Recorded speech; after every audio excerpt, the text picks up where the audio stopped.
What if Mufasa had a will? What if Darth Vader had a trust? And what exactly did Harry Potter's parents leave behind? If you've ever wondered about the legacy lessons hiding inside your favorite movies, welcome to 82 Toothpicks. I'm Ethan. I'm joined by Thad and the Ambers. We believe every movie is an estate planning movie. You just have to know where to look. So grab your popcorn, settle in, and let's talk about the movie.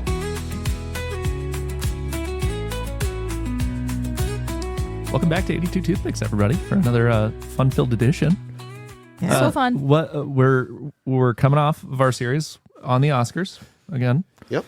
And I don't really know. Are we in a theme right now? No. We're doing what we want. Like. Well, this is our second fantasy movie week in a row. Yeah. Do I have that right? Kind of by accident, but By accident? that's okay. Okay. We're not in a fantasy genre kick. No, I think because I think next week is Castaway. Yeah, that's or not maybe a fantasy movie. Maybe Ocean's 11.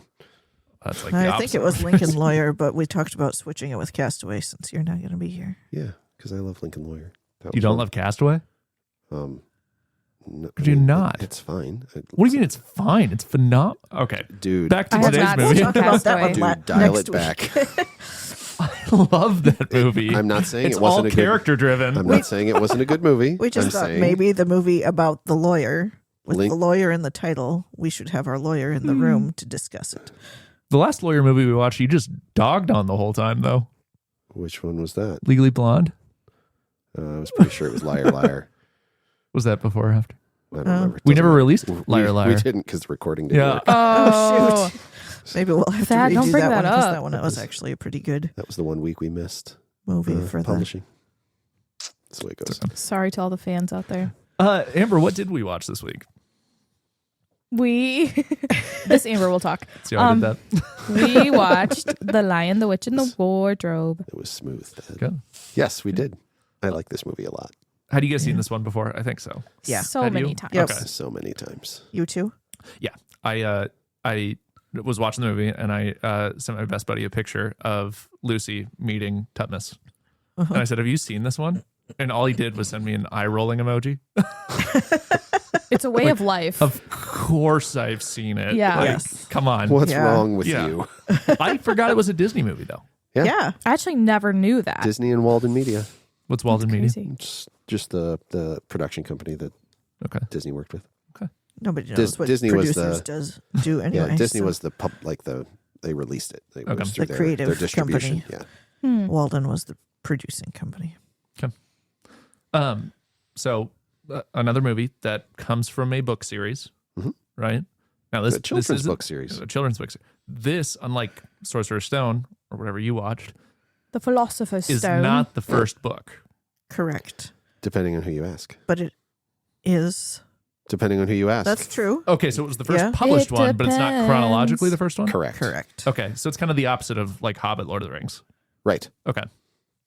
It's a little 'Cause- bit more like Star Wars. What's the first Star Wars movie? Yeah. Episode Phantom 4. Menace. Thad does these things to trigger me, and it works, and I can't help it. Sorry, one is less than 4, Ethan. Correct. 1977 was before 2001. Thad. Maybe Yeah. to you. What? This ended up I didn't see Maybe episode to you. 4 until two in the college. series. You're a time traveler?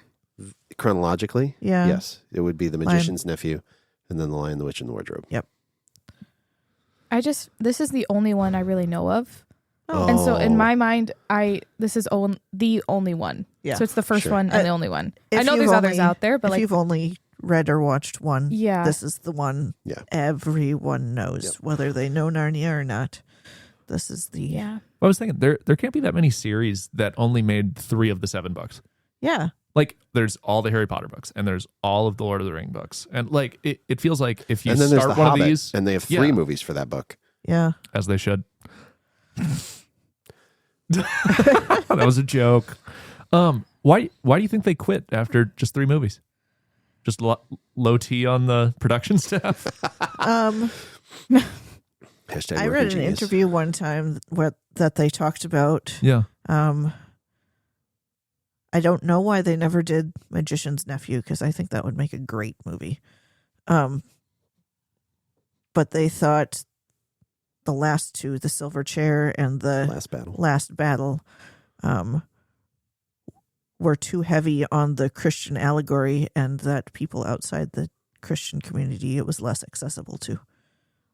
Isn't that the point? It's interesting. Isn't that why Lewis wrote it? Well, yeah, obviously. but that's from Disney's perspective. Yeah. Like you don't see people out there making movies of A Pilgrim's Progress, right? Like that is a religious story. Mean, there probably is one that exists, but nobody watches it's it. Not it's not accessible. Sure. Yeah. So I don't know if that's could the be. official reason. I mean oftentimes those decisions are more money driven, that they don't think it's going to do well at the box office. Did these movies flop? No, I don't think so. But if they didn't think the other stories would, I think that perform well for the production money, that makes or sense something to like me. that. But I think there's also some aspect, and you and I, Thad, were talking a little bit about this the other day. Right. I think there's some aspect of not having a story that can go up against The Lord of the Rings. Right, because they were all coming out as movies at the same time. And so, Lion, the Witch, and the Wardrobe, great movie. Just really well done. Tells the story very well. Very accessible. Yep. Silver Chair is my favorite book of the 7, and is kind of a trip. Like, you're sort of, it's high fantasy, really. Yeah. Mm-hmm. And I don't know how you turn that into a movie that competes with The Two Towers. Right.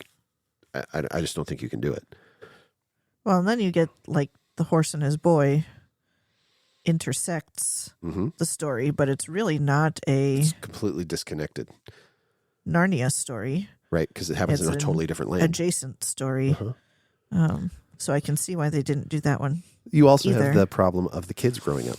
Right? Yep. Yeah. So Peter and Susan aren't in Dawn Treader. Right. They're not in the books either. Because they're too old.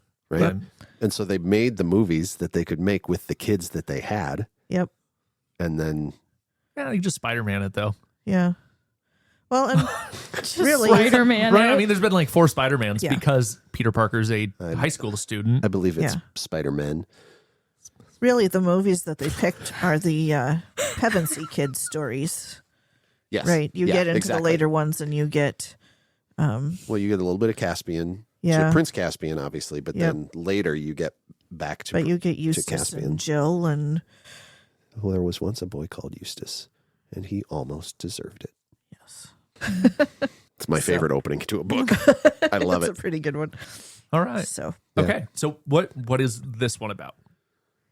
this one is about... It almost seems silly to recap it because, like I said, it feels like a story that everybody knows. Yep. These 4 kids, brothers and sisters, during World War II, they get sent off to the countryside to avoid some of the air raids. From the London Blitz. So they are in this big, old, mostly empty mansion. Estate. It's Estate, this yes. expand, like grounds and huge house. And, Yep. Yeah. And the sister enters youngest sister enters, her name is Lucy, enters a wardrobe to hide from her siblings and ends up stumbling into a magical land in the back of the wardrobe called Narnia, where she meets a faun and comes back, and her siblings do not believe her that there's this magical land. And then the next brother, Edmund, gets in with her, and he meets the bad guy, the White Witch. Jadis. The evil character. Before Lucy finds him. And then eventually all 4 of the kids get in to Narnia. And then they have to basically save Narnia. Turns out that they're the fulfillment of a prophecy. Yep. And Aslan is the lion in the king in the title. And so he's a magical creature. The animals in Narnia all can talk. And so it's just a very fantastical retelling or telling of kind of a good versus evil story. Yeah. And in the end, they fight the evil army and defeat the witch. Stories of betrayal because Edmund goes off to find the witch, and the other three are trying to rescue him and trying to help Aslan and all of these things. So, yeah. Anything I missed?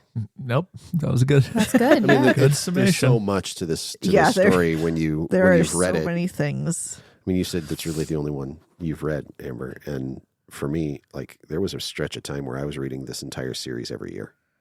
Nice. I don't know if I've even read the book. To be so honest with you, I've Interesting. only seen this movie. They're nice, easy reads. Yeah, they're not very long. Because they're kids' stories, right? Yeah. Yeah, we have all of them, The whole set. the whole set. It's Yeah. not- My What parents is it? do Is it a Collection. septology? a what? collection. 7 I books? I like Septology? collection. Well, it's not a trilogy. It's not a dyad. Who even knows? Doesn't matter. All right. So, All right. Moving right along. Ethan, you said it's kind of that classic good versus evil thing, right? We had kind of talked during the Harry Potter one about how there felt like there was a lot of similarities between it and other classical stories. Does this one kind of feel like it's just that same old story, good versus evil, or is there something unique about this one? I mean, I have thoughts, but I don't want to be the first one to talk. Yeah, that's a good question. It's such a classic. Like, it's almost hard to remember that it's only been around for 100 years because it feels like this is the Tale as old as time. tale as old as time, the Right. fantasy story that we all know, that we all love. But it's interesting to say, so what sets it apart? There's been a lot of fantasy books written before, a lot of fantasy books written since, and it's a story that captured the hearts of an entire century of people. Yeah. So what made this one? I think there's a magic. Obviously, it's fantasy, so there's magic. But I think in terms of our experience of it, I think there's a magic that comes with the childlike experience. Yeah. Right? It's a children's story. Right? The book is maybe 200 pages. Yeah, if that. It speaks to your childlike wonder, the imagination. Like, I bet all 4 of us in this room played in a way when we were kids that you wanted to be in a different world. Whether that was, I want to be a grown-up, whether that was, I'm going to be a doctor, whether that was, I can fly, whether that was, I'm a superhero, right? Whatever it was. We all played in a way that we left this world and went to a different one. And in this book, they physically walk through a closet into another world. Like, that is like the epitome of the child imagination. And into another world that immediately grabs them as something bigger than they are. You get to be a knight. You get to be a queen. You get to be it's so far. It's the world, dear. We're gonna hand you a bow and arrow and send you out to. Yeah. Right. Yeah.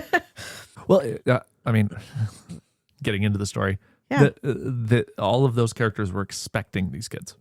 Yeah. Yeah. The kids didn't make it up. They didn't just show up and change everything. They were all expecting them. Yeah. They were the fulfillment of the prophecy. Yep. Yeah. So I think there's something in that childlike wonder. I think that the fact that it's a prophecy and you're already relating to the imaginative aspect of walking through the cupboard, walking through the wardrobe into a winter forest, right? How very different was that? They were outside playing cricket and now they're walking into a winter wonderland. Plus the expectation of all the characters in this new world that these kids were coming from somewhere to save the world. Like, it's just magical. Like that's just it's a very childish this is a child's perception kind of thing. And I think the thing that Narnia does that Harry Potter doesn't, because as we're talking about it, there's a little bit like, oh, we talked about a lot of these things last week, right? The things in Harry Potter that feel unreasonable. This is a school full of magical adults that exists in our reality. Why are they letting the children run things? Right? all of that immediately goes away when the world is magical and there's this prophecy that children had to fulfill the prophecy. And so these kids, like, ultimately walking in and being revered by everybody, well, obviously they are, because the prophecy said it would be children, right? All of our adult road bumps that we have with the Harry Potter magic don't exist in. Yeah, Sure. He writes them away by just that one thing. Yep. Well, it has to be kids. Yeah. Do you think there are any similarities between Dumbledore's character as kind of pulling all the strings this whole time and Aslan's character of, I know what's happening, right? I've been here longer than any of you. I'm really in charge. I'm just going to let you take some agency for a little while. Yeah. I think there can be. I think the difficulty that I would have, the challenge there is, C.S. Lewis wrote allegory. This is a faith-based story. Sure. And Harry Potter just isn't. Right. Right. Yeah. So it's a little tricky, but that doesn't mean that your response to that character is incorrect, right? Because Dumbledore is definitely that puppet master sort of character, the all-knowing, just like Aslan. So I totally get that. Amber, do you have a favorite character? I mean, there's a lot of good ones. Sure. I mean, I know she's evil. The witch, whoever is that actress, plays her part very well. She's very terrifying to a little kid. Her costumes are great. The way she looks really at you, great. she's like looking into your soul, right? She plays that character very Piercing. well. Yeah. Just like, she's so intimidating every time she's on the screen. And everyone else like around her can feel that too, right? So the response to her, I think, is just really powerful. But on the other hand, I really like the Beaver family as well.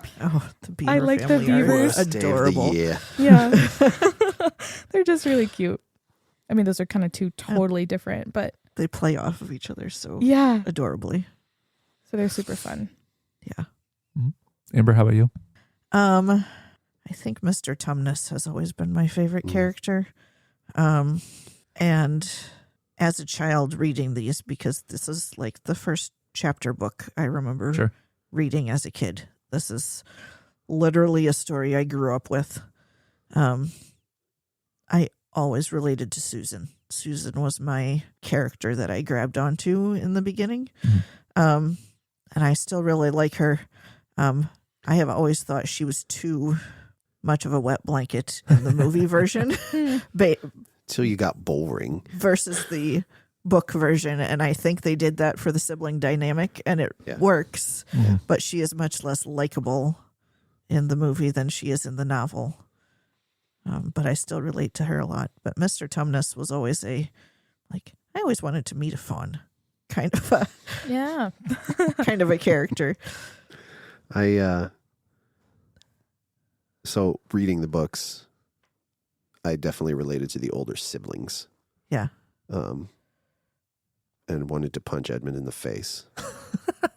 And I think you're supposed to. I relived that experience watching the movie, right? And then we hadn't watched this movie in a long time, and the first thing you see of Edmund, he's just a whiny brat. And I was just like, oh, yeah. I still really hate that guy. But in the movie, I think my favorite character is Lucy. Yes. She is so precocious. And adorable. And her accent is fantastic. Yes. Like thick London accent. Like, oh man, she's just so funny. Well. What do you think, then? Gosh. I mean, those are all good. To piggyback off the White Witch character, I love how she talks to people so directly when she's making a point. We were talking about sixes yesterday and how they just, this is exactly what I'm telling you, and there's no between the lines. When she tells Mr. Tumnus, is it Thomas or Tumnus? Tumnus. Why he's in prison. She looks at the kid and she's like, he ratted you out. All right, see ya. And just walks away. Yeah. Later. Like there was no. I guess I'm used to villains having this like bravado about them, and she doesn't have that. She is just, I'm in charge, and I'm going to tell you exactly what I mean all the time. Yeah. So I liked that about her. Yeah. Yeah. And I was talking to Ethan about this yesterday. I like movies that have a Samwise character. Just like their entire role is support. They don't have a lot of development, but they're there to help the characters, right? Yep. And they're often just the good. Yes, exactly. Right? It's the good part of this person in the story. Right. And there's this centaur. I don't even know his name. We meet him just like hanging outside of Aslan's tent. Marius. Is that his name? Mm-hmm. Okay. And then I know he has a bigger role in the book, but he is there to basically let Peter know that Peter's in charge, but he's there to help him. Yep. Like the whole time. Yep. So I'm always drawn to those types of characters. Yeah. I like those. I like that. Yeah. Centaurs are compelling fantasy characters as a kid too. Like, Yeah. oh, I'd love to meet a centaur. Yeah. I love you see the dryads and the dyads in this, the way they represent the tree people. Yeah, with the leaves Oh, and the okay. flower And the petals dyads are blowing the water through. people. Okay. Yep. Yeah, lots of cool characters. Yeah. But yeah, I think there's also some just really interesting just little like character like types. So it's a kind of character that shows up in most fantasy films, and it's the dwarf, Nickabrick. Oh yeah. That's his name. Which Right? one is he? Catch that. Nickabrick is the one Or is that in Caspian. Yep. The White Witch is like right hand man. Yes, That's the a little guy gnome. No, he's a dwarf. What's the difference? Say it correctly, Thad. One lives in your garden. He's got the hat and the beard and everything, and he doesn't live in a mine. He doesn't live in a mine. Did you read any of the Lord of the Rings? The dwarves don't live in the mine anymore. Anymore. They've moved They're on. all called to it. They all talk about it all the time. That and the dragon. That's the Hobbit. Anyway, we're off topic. Yeah. Anyway, the gnome dwarf guy. Yeah, the dwarf is ties silly. to so many Like other. he's very evil and he's silly. Yeah. When he gets shot by Susan, I laughed out loud at that part. So did I. Yeah. It's such a like quick, the noise he makes. I just cracked up. Yeah. Amber, I was going to ask you. We're watching the battle scene in this one, and you made a comment last time where you're like, I just kind of hate battle scenes, Yeah. right? Do you feel that way about this movie? It's the least interesting part of the movie to me. But it's so for one of my film classes, we did an exercise where we watched different movie scenes, different battle scenes, and we had to try and count camera angles. Wow. The number of times cameras change. And if you get some of these like really intense, I remember trying to count the scene in Lord of the Rings where they realize there's cave trolls. Oh yeah, they have a cave troll in the mine of Moria. The mine of Moria. And then the trolls start showing up and the orcs start showing up and they're in this little room and it turns into a battle scene. And literally the camera changes so many times that you can count. I don't know if it's because this is still a children's movie or if it's just it fits the story better because the camera angles do not change as quickly. Okay. In this movie, the action of the battle scene is easier for me to follow. And so I check out less, but it still would not be my favorite part of the movie. But I at least feel like I know what's happening when I'm watching it. How about you, Ethan? What specifically? Do you like the battle scene? I think there are moments in this battle that I think are cool. Sure. This was the first movie I think that I saw that had that silence moment before the action really starts, where it's that pulsing heartbeat, and then the combat triggers. So that effect, like I think this was the first time I saw a movie that had that that effect in it, and now that happens regularly in movies. So that moment to me is really cool. It's a little bit. I don't watch it so much as a battle. It's because it's such a different kind of thing because it's animals, right? So you've got cheetahs and you've got tigers and you've Polar got bears and you've got a rhino Minotaurs. and minotaurs and centaurs and right, like you've got all of these different fantastical things plus all these animals that you're familiar with. Yep. And then you've got the phoenix that comes in. So for me, it's less the battle and more what are they doing with all the different creatures and how do those creatures interact? Right. Then there's a couple of moments like when the centaur, and maybe it is Marius, he charges at the oncoming army up the canyon or the ravine or whatever it is, and they run into this attacking force together. Yeah.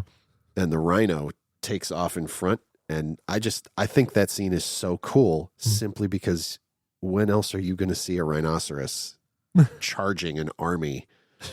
And like, it's just so it's true. just so different from anything you encounter anywhere else. So those kinds of things make it really fun. There you go. You a battle scene person, Amber? I mean, yeah, I'm kind of with Amber. Like, it's not like what I live for every time I watch a movie. I also just don't need to see people like slicing and dicing each other all around. So yeah, it's legit. It's not my favorite thing, but I did think it was interesting, just like how there's animals that are like super loyal to like each side and like, you know, all these fantastical creatures. So it's definitely different. What I thought was really interesting is like Peter and what did you say the name was? Is it Centaur? Yeah, Marius. They're both like front line right there on like a little tall rock. So easily, like just anyone could pick them off anytime. They're just standing there. White Witch pulls up. She's in the middle, like front line too. I just thought that was interesting how like these main characters are like in the very front and they're not worried about what if I die. It's very medieval. Yeah. They're like, this is my army. I'm going to stand here in the front and the middle and I'm going to lead them. Mm-hmm. Yeah, we don't do that anymore. Yeah. Now we put our leaders in a bunker somewhere. Right. Possibly on a different continent. Oppenheimer reference. Yeah. Nice. Also, Peter was riding a unicorn. Yeah. Harry Potter reference. There you go. Sure. What other scenes do you like? There's just a big chunk of this movie we haven't talked about yet. Yeah. I have another one that involves the White Witch because I like her. Mm-hmm. When she shows up to the camp and she's telling everyone that Edmund belongs to her and he's a traitor and she needs his blood. And then she and Aslan have like their little talk in the tent and no one knows what's said. And she leaves and she's like eyeing Edmund and then she like gets on her little, what do you call it? They're carrying her little throne. Yeah. Dais. And you can just see on like Aslan's face that like something very weighty just happened. And I mean, he's at peace with it, but again, it's another biblical reference, right? Like he's at peace with it, but it's difficult. And like Lucy's the only one that really picks up on that, which I think is interesting because everyone's celebrating that like the White Witch is leaving and they get to keep Edmund. And yeah, I really like that scene. And he says, there's no need to talk to Edmund about the past. Mm. Yeah. And they all just accept that. Yeah. They're like, okay. All right. Cool. Yeah. That's a good one. Amber? There's so many. I love the scene where they go with Aslan to the White Witch's house and he's breathing on all of the people who have been turned to stone and they're defrosting and it's like this. They're defrosting. Yeah. I mean, I know they're stone and not ice, but they look like. I like defrosting. I like that. You're not wrong. It's like a package of chicken thighs in the fridge. That's what I was just thinking. Go ahead. Okay, fine. Anyway, they're coming back to life. And like it's this horrible scene that they've walked into and then like the relief and celebration and almost like a welcoming back to all of the. And it's a very like slow and like thoughtful process too. He doesn't run around and like quickly blow on everybody. It's like one by one. Stamps his foot and everybody's there and they're running off into battle. He's carefully going through. Yeah. And there's the mountain lion that still has the glasses and mustache drawn on him because Edmund drew on him with a Piece of charcoal. I love that scene. It's a good one. How about that? It's hard not to like when at the end of the battle, Aslan eats the White Witch. You know what I'm talking about? Yeah. Just chomps on her. Yeah, Yeah. it's just this A little very snack. symbolically meekness, right? Like he had given himself up, he had allowed himself to be tied up and shaved and stabbed, right? And then And later, she rides into battle wearing his mane. yeah, exactly. And Punk. just the point where he does not hold back anymore, and he just wipes her out. It's Yeah. just, I mean, It's the justice. exactly. Yeah, for Mhm. sure. The other scene I would bring up that I thought of immediately was when Peter's attacked by wolves. Oh yeah. And Aslan's standing next to him and says, "Don't help him. Like he's got to do this one. Like if he doesn't do this, he's not gonna be ready for the battle later." Mm. No, they help him after he kills one of them, right? Well, But- and Aslan actually stops another wolf from intervening, right? So he's not just stopping his allies. He's actually he's putting Peter in a position where this is a specific moment that matters for you. Sure. Mm. Yeah. So Making it something he can still handle, right? Like not giving him too many mhm. wolves to fight. That Yeah. sounds like a book club reference. Mm. This whole movie is book club. So yeah. How about you, Ethan? I mean, we've talked about all the really great scenes.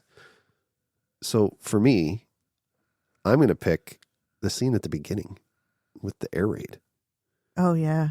I love that they start there. because that sets the stage for everything that happens and how it is so fantastical.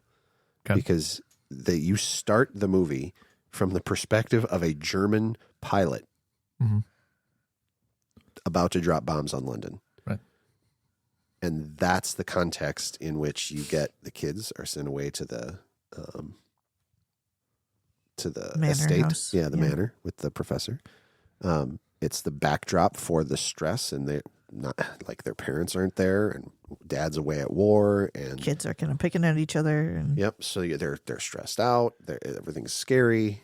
Everything's new, and then they go through the wardrobe, and everything's fantastical and magical. And so I think it's such an important part of this story that it starts during the London Blitz. Mhm.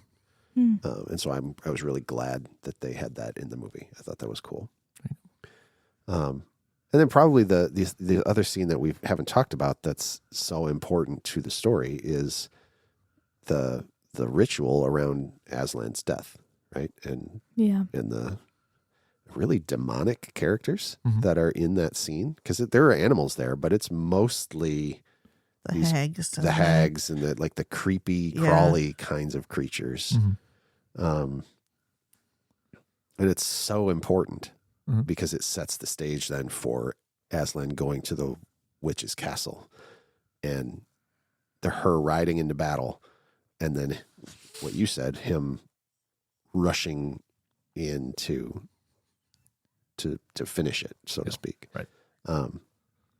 It's not a fun scene.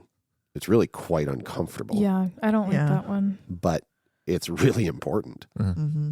right? And it's the scene that establishes clearly the allegory of what this story really is meant Yep. to be teaching and telling us. But yeah, I think my favorite in terms of watching the movie itself is that first scene where they set it up as World War II.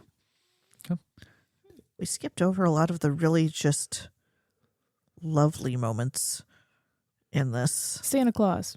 Yeah, when Santa Claus shows Delivers up, the weapons. the Yeah. I'm cozy Santa. I have a little- sword for you. Yeah, the cozy little dinner in the beavers. Fish and chips, Dam. They're having fish and chips with the beavers. raw But sardines. it's like, yeah. Yeah.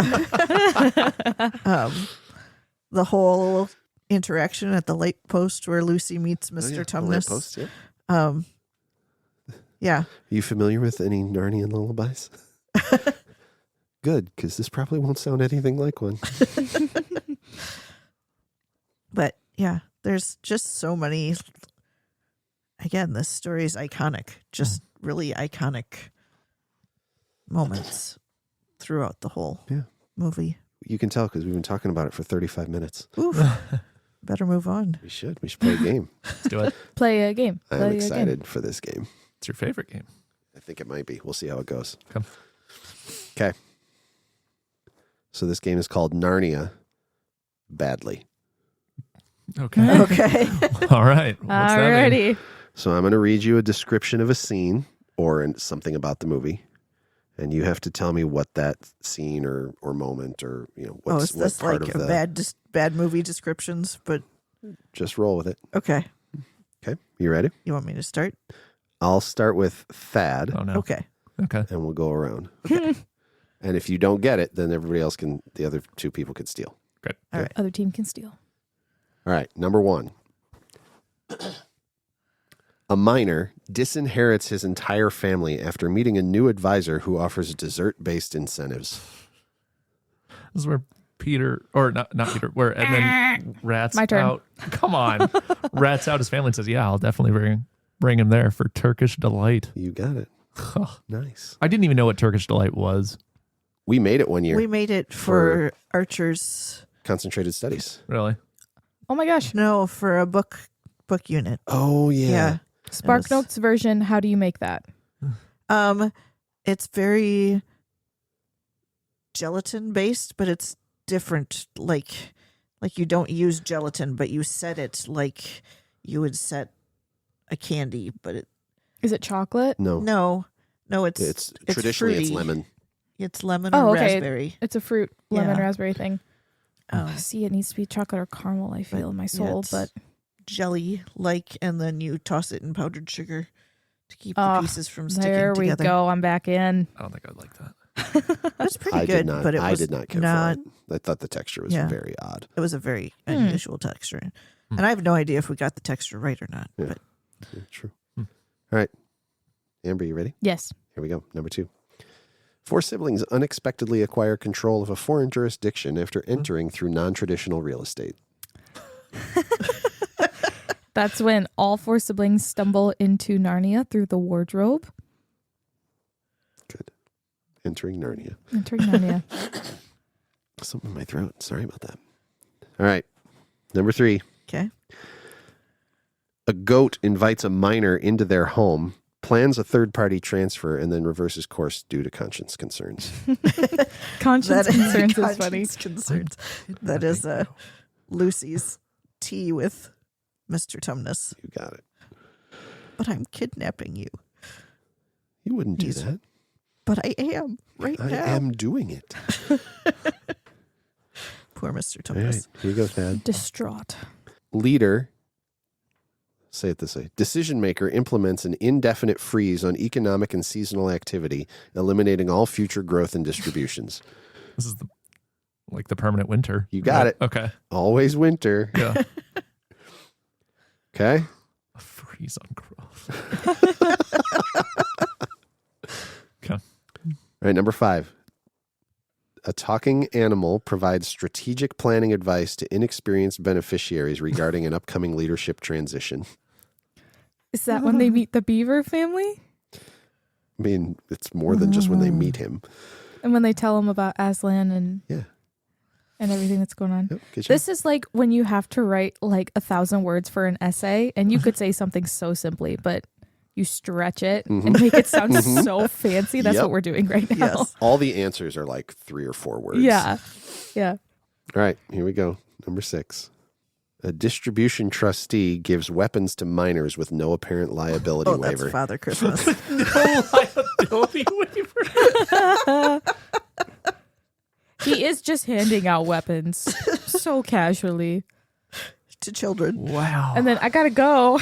Well, see you later. Work Merry really builds up when you've Christmas. been gone 1,000 years. Number 7. Mm-hmm. Key stakeholder voluntarily transfers life interest to satisfy obligations of underperforming family member, then later reinstates position. This is Aslan's sacrifice. Yep. Yeah. Number 8. 2 witnesses see two ones? unauthorized late night asset transfer ceremony involving significant emotional distress. That's when the kids accidentally watch Aslan die and get slaughtered. I made it rewrite that one because it said two campers. Two campers. Yeah, people on a camping trip. I was yeah, like, no, that's doesn't not, carry the same that wasn't weight. what they were doing. Two witnesses. All right. Number 9. A hidden access point in residential property leads to alternate jurisdiction with unclear governing law and succession rules. What? Yeah, that one I'm lost. Do that again. Say it again. Hidden access point in residential property leads to an alternate jurisdiction with unclear governing law and succession rules.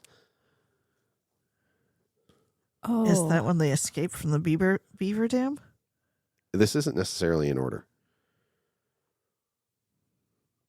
Yeah, that would be out of order. That would be. It's the wardrobe. Oh, it's the wardrobe. Sorry, I thought you said Got we it. could steal. Yeah, if sorry. they- Too bad. Sorry. Nope, I was Hidden access point in residential property. hidden. Yep, Sorry, Got I it. should have let you steal it. I'll live. I did not follow that one at all. Number 10, beneficiary repeatedly provides inconsistent testimony regarding existence of foreign assets and is initially deemed unreliable. This is every time the witch asks Edmund why he's not with his siblings. Yes, correct. And he keeps giving him more and more information. Correct. Yep. Yep. good grief, Edmund. That guy. All right. Number 11. Okay. Governing system collapses following sudden environmental shift, triggering redistribution of control.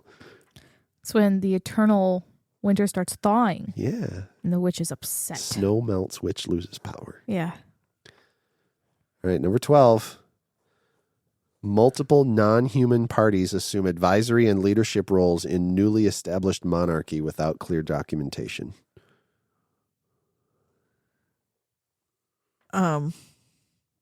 Is that the crowning? Yeah. Okay. Good job. Okay. Thad and Amber are tied, so I have a tiebreaker. Okay. All right. How does this go? Whoever says it first? Yeah. Okay. Do you want the buzzer? You have to wait for me to finish. Can you say go once we can start talking? No, it will be obvious. Okay, fine. Okay, you ready? Mm-hmm. Individual seeks immediate promotion to ruling authority based on verbal assurances from a recent acquaintance. Offer later results in loss of autonomy, family trust, and physical liberty. Edmund. Wants to be king and have Peter as a servant. I don't know how to say it. Edmund kind of makes a deal with the witch, and she says she'll give him stuff that she doesn't give him. You're both right. She can have it. I'm going to give it to Amber because you didn't talk about the witch, and that was part of it. It's fine. Congratulations, Amber. Amber wins. Thank you. Yay. That was a bumbling fool of an answer, but thank you. I mean, it was kind of a bumbling description. That one was hard. It was supposed That to was be. a good tiebreaker. That was the hardest one. We talked so much yesterday about what was said versus what it means. Yeah. And that whole game is Yeah. we know what it means. Uh-huh. That description is So I not wrong. got these are descriptions of scenes from the Lion, the Witch, and the Wardrobe Yeah. from an estate planning perspective. Nice. Yeah, there were a lot of You Yeah. said beneficiaries trustees, multiple times. beneficiaries, Trustees. witnesses, and- minors, yeah. I liked the last one Yeah. because it talked about recent acquaintance. So the implication there is some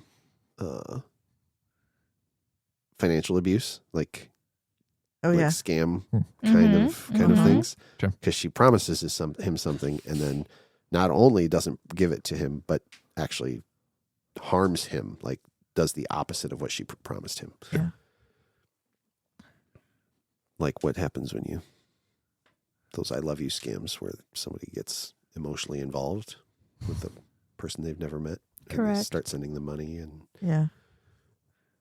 Their You hear flight got about elder canceled. cases Yeah. like that though. That elder like abuse. the Yep. well, not even elder abuse, but like kids contesting because all of a sudden my mom's got a boyfriend who's 25 years old who clearly just wants her money. Or, That's elder abuse. yeah. Elder financial abuse in particular. Okay. But, yeah. Anyway, that's my Cool. game. I thought Thanks for the game. I thought that was fun to That was fun. Yeah. talk about the movie using I like estate it. planning terms. Speaking of, Thad, where's their estate planning in this movie? here, I'll just hand you my list. the most interesting character from an estate planning perspective, I think, is the old man who owns the house. Okay. He knows what's going on. He believes them because he's Yeah. in another book, right? Yeah. But we talk so much about legacy, right? A lot of it is allowing them to have their own story in a place that he has been, right? Yep. But so much of it is, well, why wouldn't I believe that you had this experience? Because either you're lying about it or you're telling the truth. Uh-huh. So the default is kind of the truth. What's that have to do with estate planning, right? So much of us, of the planning we do, can't account for every single outcome, right? Yeah. But a lot of it is allowing people to kind of have their own story within a framework, right? It's saying, here's all the rules around this, but you can kind of do whatever you want as long as you follow these rules. And it seems like the old man who owns the house is going to say, I'm going to let these kids in my house do whatever they want in the realm that they want, but they're still in my place. Does that make sense? Mm-hmm. Yep. It's trusteeship. Sure. Right. Because that's really what Mhm. what he's doing. He's got this property that he cares for, Mhm. and then these kids come in, Mhm. and there's estate planning in that. Mhm. But like you said, his allowing them to kind of experience the world Mhm. within his boundaries. Yeah. Book club. Yeah, we're reading the book Boundaries with our office book club. Book club. That's why that keeps coming up. Right. Who's next? So this one's a little bit of a stretch, but I really think it fits in the general ideas of what estate planning is. When we were watching it last night, I asked you if a prophecy is a legally binding document. And I don't think a prophecy is a document at all. But there's definitely themes here where these kids have been left a whole kingdom, a whole legacy, a whole that they don't even know about until they show up and everyone around them is like, no, you're the ones who get all of this. You get to can't be rule king. all of this. You get to You already are a king. right? That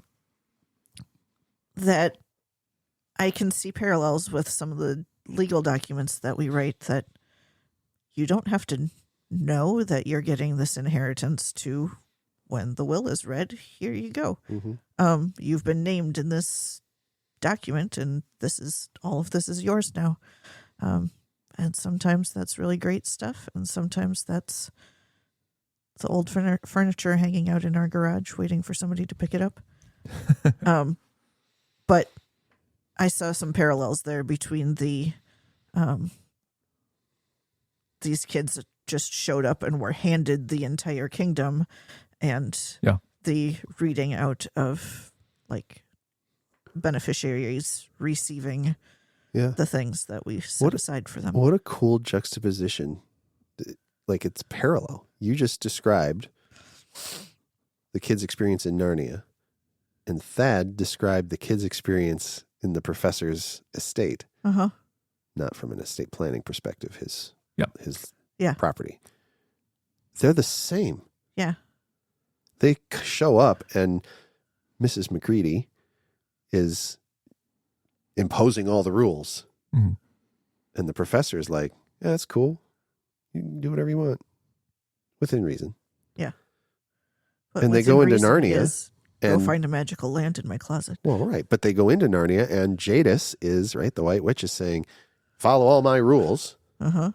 And Aslan says, it's cool, guys. You got this. Have the kingdom. Yeah. Mhm. I never put that together. I've read this book 1,000 times, and I never put that together. That's cool. Well, there you go. Not only is it parallel foreshadowing, it's estate planning parallel Yeah, foreshadowing. I love that. Good one. Amber, do you have one? I have Ye- one if you are still thinking. Well, I feel like you kind of touched on this a little bit, but just like how the kids wind up at the professor's house. Mhm. Like, obviously, some sort of guardianship is happening there. Mhm. Are they even temporary, right? are Because they're they- going to go home eventually. Yeah. Are the older two? They're both under 18, aren't they? Uh-huh. Okay, yeah. For all the minors then. But then I was also just thinking about like that wardrobe is an asset, but it's a weird asset Yes, it because is. it has a whole world attached to it. So how do you leave that to someone? Like the physical wardrobe. I understand like the world, the prophecy like states like it belongs to the kids, right? But Mhm. that physical wardrobe, what do you do with that? And how do you properly distribute that as an asset? You know, because the whole world comes with it. So what if? That happens in the books? You have assignment of personal property. Oh, does that happen later in the books? Yeah, but it doesn't work because it's actually real property because it's got a whole world attached to it. Yeah. Right. It's, And- it's probably defined as a fixture, which becomes its personal property that became part of the real property. Anyway, So yeah, like what? How do you Yeah. define it? It's How do you interesting, right? leave it for people once Sure. you're gone? sure. If you like, I was thinking like even if you remove it from the house, can you set it up anywhere in the world still exists there? Or does it have to stay within that house? Mhm. You know. Mhm. Yeah. Am I remembering correctly that the professor is Eustace No, the professor is. or a grandson of Eustace? No, he's the little boy from the magician's nephew. Oh yeah. He's the nephew, That's who I was thinking Yes. of. not the magician. Right. No, Okay, cool. no, his crazy uncle Albert Yes, is the magician. that's right.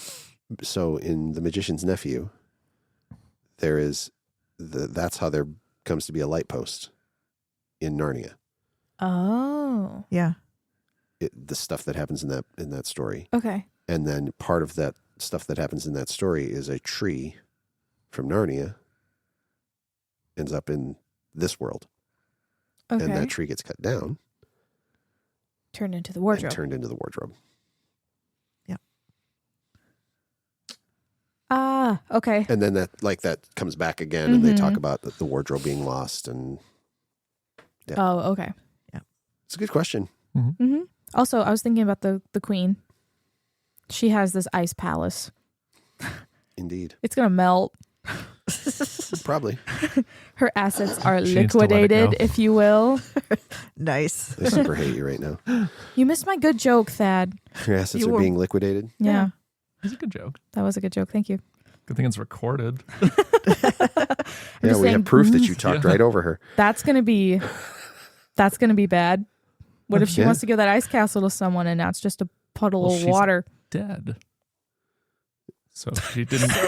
So she didn't have it set up to give it away anyway. Maybe she did. What if she wants to give it That's to the her little importance of pre-planning. helper, The guy not in the mine guy dwarf who's guy? Susan shot with an arrow and is now. Also dead. What if she wanted to give it to him? Secondary beneficiaries.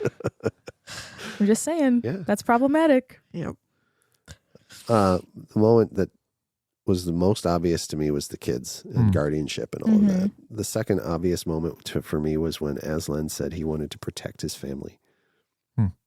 Mm, You want to protect he was talking to Peter because Peter wants to protect his family. yes. And Aslan says, I want to protect my family too.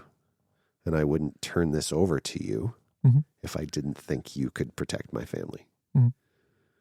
That's Nice. trusteeship, right? Sure. That's appointing an executor. Right. Right? We talk about the definition of estate planning with our clients, and we tell people estate planning is taking care of yourself while you're alive and well, control of your property while you're alive and well, and it's taking care of yourself and your loved ones, protecting them when if you become incapacitated or disabled, Mhm.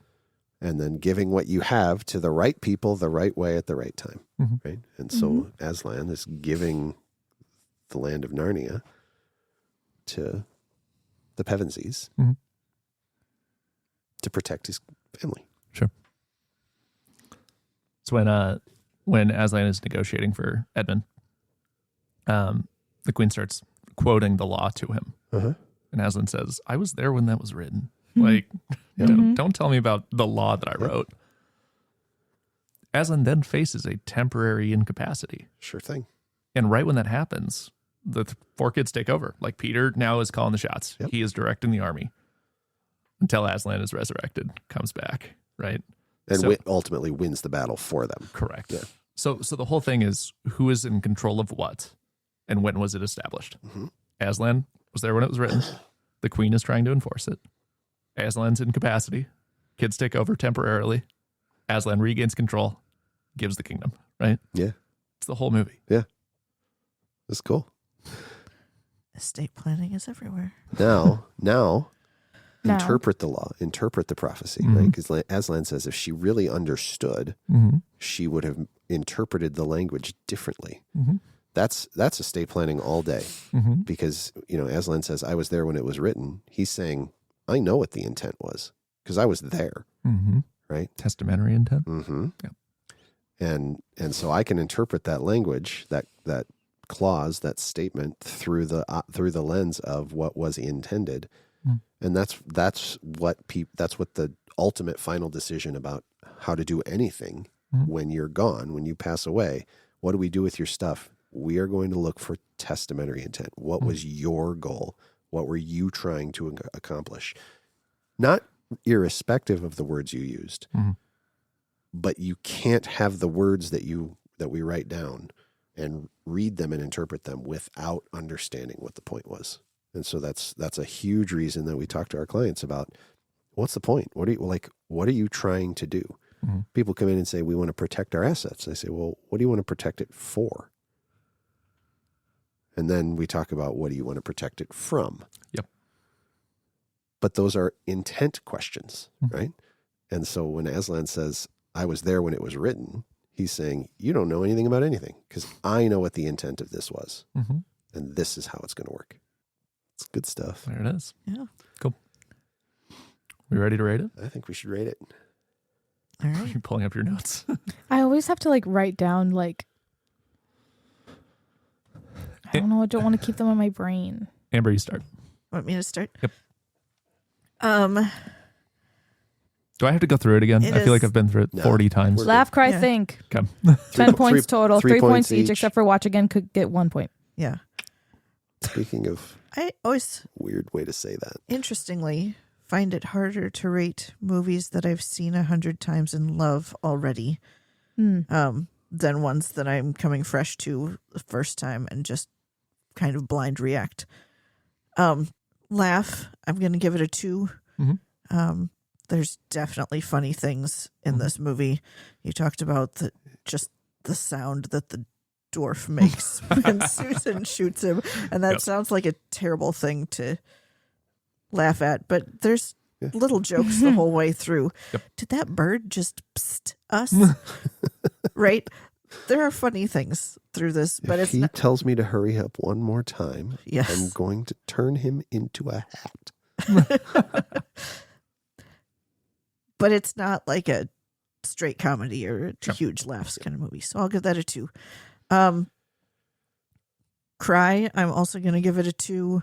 The scene where Aslan's on the stone table is just really, to this day, still difficult to watch. Mhm.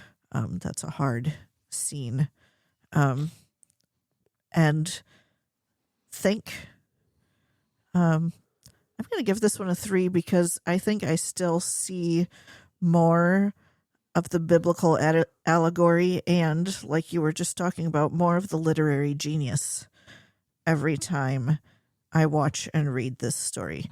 And I have read it and watched it combined dozens of times. And so the fact that there's still something new to think about and grab my attention, that gets a 3.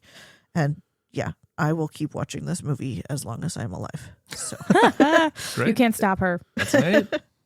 That's an ace. Amber? I think I have the same exact thing. Because, I've been watching this ever since I was little, right? And I mean, I think we even watched it in school. So it's yeah, it's that hard to rate I it, believe that. watching it then versus watching it now. Sure. I had laugh at a 2. Okay. Cry at a 2. Okay. Think at a 3. And watch again at 1. That's the exact same score. I think it was, yeah. And I am going to give it the exact same score. Nice. 2, 2, 3, watch again. That's where I'm at too. I don't know if we've had a unanimous I don't think movie we ever yet. have. That's pretty good. You're just copying us.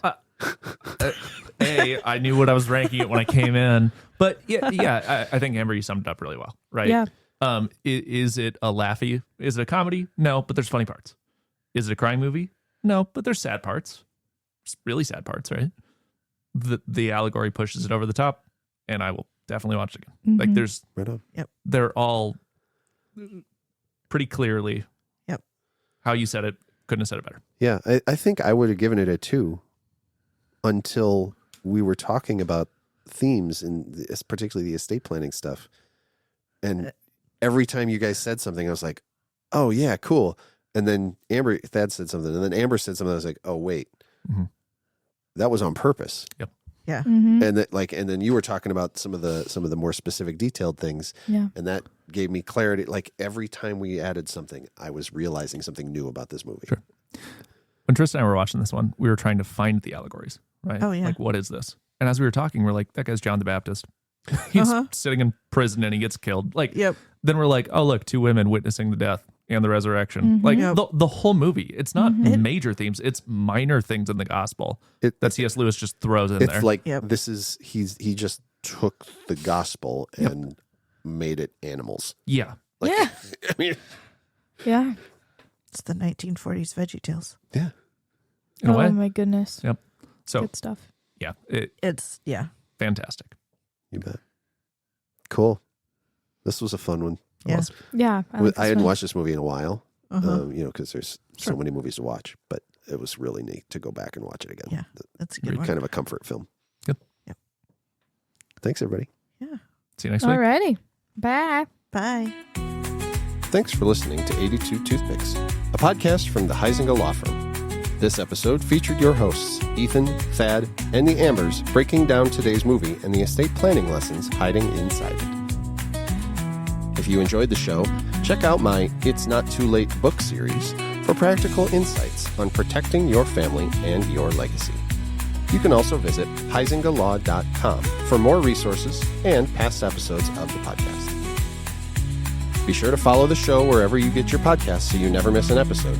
And if you're watching on YouTube, don't forget to like, subscribe, and ring the bell. And remember, every movie is an estate planning movie.